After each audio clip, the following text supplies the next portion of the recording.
अंबेडकर का नाम लेना फैशन हो गया है, ऐसा कहकर क्या अमित शाह ने भारतीय राजनीति में एक नया विवाद खड़ा कर दिया है? ओह! ये तो बहुत ही विवादास्पद बयान लगता है। क्या हुआ आखिर? देखिए, हाल ही में केंद्रीय गृह मंत्री अमित शाह ने एक कार्यक्रम में कहा कि अंबेडकर का नाम लेना फैशन हो गया है। और जैसा कि आप अंदाजा लगा सकते हैं, इस बयान के बाद राजनीतिक हलकों में हलचल मच गई है। हम ये तो वाक़ई में एक विवादास्पद बयान है। क्या किसी ने इस पर प्रतिक्रिया दी? हाँ, शिवसेना और यूबीटी प्रमुख उद्धव ठाकरे ने इसे बीजेपी के अहंकार का प्रतीक बताया है। उन्होंने यहाँ तक कह दिया कि अगर प्रधानमंत्री मोदी इस पर कोई कार्रवाई नहीं करते तो उन्हें अपने पद से इस्तीफा देना चाहिए। वाह! ये तो बहुत बड़ी बात हो गई। लेकिन क्या ठाकरे ने अंबेडकर के बारे में कुछ कहा? बिल्कुल। ठाकरे ने कहा कि बाबा साहेब अम्बेडकर न केवल हमारे संविधान के निर्माता हैं बल्कि वे सामाजिक न्याय और समानता के प्रतीक भी हैं। उनका कहना था कि शाह का यह बयान बीजेपी की मानसिकता को दर्शाता है। तो क्या आपको लगता है कि शाह का बयान महज़ एक राजनीतिक टिप्पणी थी या इसके पीछे बीजेपी की विचारधारा झलकती है? देखिए, ये एक जटिल सवाल है। एक तरफ राजनेता अक्सर बयानबाजी करते हैं और कभी-कभी वे ऐसी बातें कह देते हैं जो सोची समझी नहीं होती। लेकिन दूसरी तरफ यह भी सच है कि नेताओं के शब्दों का बहुत असर होता है और उनके बयान से उनकी विचारधारा का पता चलता है। हम तो क्या आपको लगता है कि इस बयान के पीछे कोई ख़ास मंशा थी? देखिए, इस मामले में यह कहना मुश्किल है कि शाह के बयान के पीछे क्या मंशा थी। लेकिन यह तो तय है कि इस बयान ने एक नया विवाद खड़ा कर दिया है और यह विवाद केवल अंबेडकर के नाम तक सीमित नहीं है। ओह! तो क्या इसका कोई और पहलू भी है? हाँ, बिल्कुल। ठाकरे ने अपने बयान में यह भी कहा कि अगर मोदी इस पर कोई कार्रवाई नहीं करते हैं, तो यह दिखाता है कि वे अमित शाह का बचाव कर रहे हैं।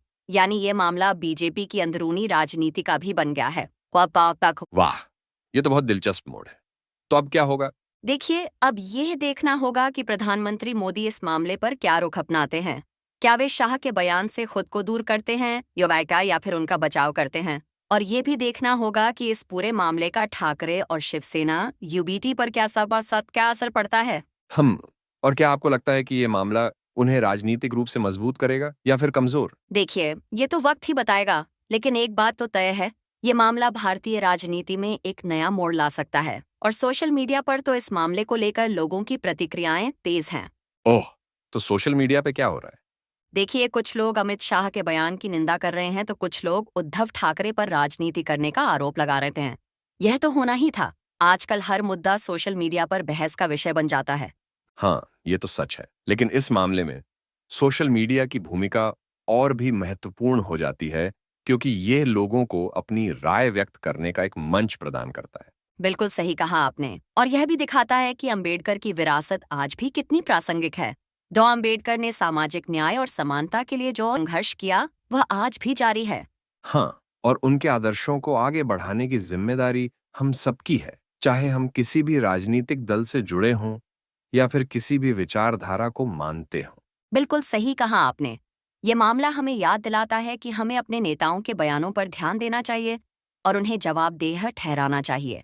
साथ ही हमें यह भी याद रखना चाहिए कि हमारे संविधान और उसके निर्माताओं का सम्मान करना हमारा कर्तव्य है। हम तो क्या आपको लगता है कि इस घटना से कुछ सीख मिलती है? हाँ, मुझे लगता है कि इस घटना से हमें कई सीख मिलती हैं। पहली, हमें अपने नेताओं के बयानों को ध्यान से सुनना चाहिए और उनका विश्लेषण करना चाहिए। दूसरी, हमें यह समझना चाहिए कि राजनीति में कही गई हर बात का गहरा से असर हो सकता है। और तीसरी, हमें अपने इतिहास और उन लोगों का सम्मान करना चाहिए जिन्होंने हमारे देश के निर्माण में योगदान दिया है। बिल्कुल सही कहा आपने। तो क्या आप मानते हैं कि इस तरह के विवाद भविष्य में भी होते रहेंगे? देखिए, राजनीति में विवाद तो होते ही रहेंगे, लेकिन मुझे उम्मीद है कि ऐसे विवादों से हम सीखेंगे और आगे बढ़ेंगे। हमें यह याद रखना चाहिए कि हमारी विविधता ही हमारी ताकत है और हमें एक दूसरे के विचारों का सम्मान करना सीखना चाहिए। हाँ, ये बात तो बिल्कुल सही है। तो अंत में आप क्या कहना चाहेंगे? अंत में मैं यही कहना चाहूंगा कि हमें अपने नेताओं से उम्मीद करनी चाहिए कि वे जिम्मेदारी से बोलें और काम करें। साथ ही हमें खुद भी जागरूक रहना चाहिए और अपने अधिकारों के लिए आवाज उठानी चाहिए, कि जो लोकतंत्र की एक असली ताकत है। बहुत खूब। आज की इस चर्चा से हमने बहुत कुछ सीखा। हाँ, यह चर्चा वाकई में बहुत रोचक और ज्ञानवर्धक रही। मुझे उम्मीद है कि हमारे श्रोताओं को भी यह पसंद आई होगी। धन्यवाद। अगली बार फिर मिलेंगे। तब तक के लिए नमस्कार।